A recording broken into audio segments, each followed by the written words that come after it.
Today on Capitol Hill, a Senate committee hears from the president's pick to head up the Environmental Protection Agency. For the past 5 years, Gina McCarthy has been the EPA's top air regulation official, and lawmakers are asking how this might affect energy policy and production, especially when it comes to fossil fuels. Senator John Barrasso, writing in the Wall Street Journal today, says, quote, if Ms. McCarthy continues the EPA's policies of favoring expensive fuel sources and demonizing affordable ones, her leadership will only make our economy worse. Many EPA regulations chase microscopic benefits at maximum cost. Over the past 4 years, the EPA has issued more than 1,800 new rules with far-reaching economic consequences.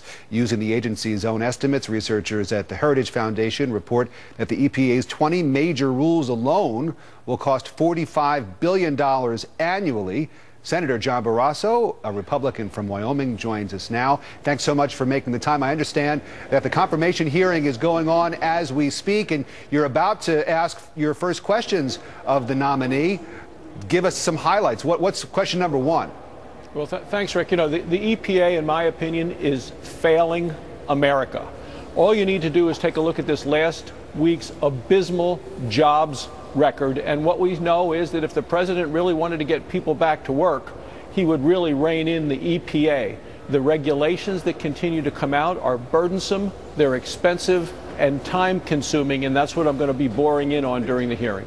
I'm just wondering about a balance. I mean, you're a medical doctor. You know the importance of clean air and clean water. How do we strike a balance, and how confident are you that this administration is dedicated to finding a balance between putting in place policies that make sure that our water and air are clean and at the same time are not so overly burdensome on farmers, for example, on businesses, for example? Well, that's exactly right. The EPA has done remarkable things in the past, but they now are proceeding trying to improve things that are very, very expensive to make maybe minimal improvements. But the costs are real, and now the benefits really are unknown. And you're right, we need to get a balance of, and keep it correct, the balance between energy security, economic growth, and environmental stewardship. But this EPA, in their efforts, has gone so far overboard from an environmental standpoint that it is hurting our economy, and it is also hurting our energy security. They're making energy more expensive, and they're making it harder to produce American energy. Do you see Gina McCarthy getting confirmed? Well, that's the concern, is that she has been a part of this over the last 4 years. She's had a major role in what has been, to me, a failure of the EPA. So it is not yet at all clear whether she will be confirmed. What I need to hear from her is how she is going to be different over the next 4 years of the president's term than what we've seen over the last 4 years and the last administrator. Well, we'll be watching and listening to the confirmation hearings very closely as they play out, and we appreciate the preview of your question and answer with her. I want to move on to some of the other legislative items that are affecting and that involve the U.S. Senate, because there's a lot going on. Of course, this morning, within the last couple of hours, there was the vote to move the debate forward on gun legislation. It passed. 16 of your Republican colleagues sort of broke ranks with the party and voted in favor of the debate. You were not one of them, but I'm wondering if we're going to see Congress come up with something, gun legislation, for the first time in 20 years that the president's going to sign. Well, there's going to be a very robust discussion about our Second Amendment rights probably over the next several weeks.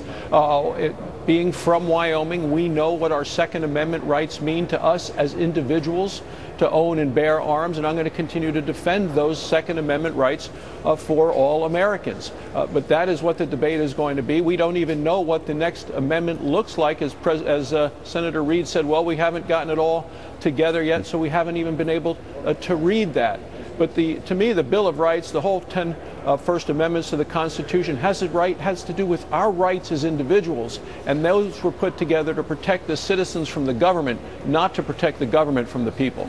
Senator, the president putting forth the blueprint for a budget yesterday, late, but he's catching a lot of flack from members of his own party for offering to reform entitlements. Do you see a budget deal in our future? Not yet. He met with a number of Republicans last night. I think that his budget is a non-starter. He's 2 months late, beyond the deadline. The House has passed a budget. The Senate has passed a budget already. The president's budget never balances. Not this year, not 5 years from now, not 10 years from now, never. It includes additional spending and additional taxes, so I don't see it passing. Senator John Barrasso, Republican of Wyoming. Good to talk to you, sir. Thanks very much for your time today. Thank you. Thanks for having me, Rick.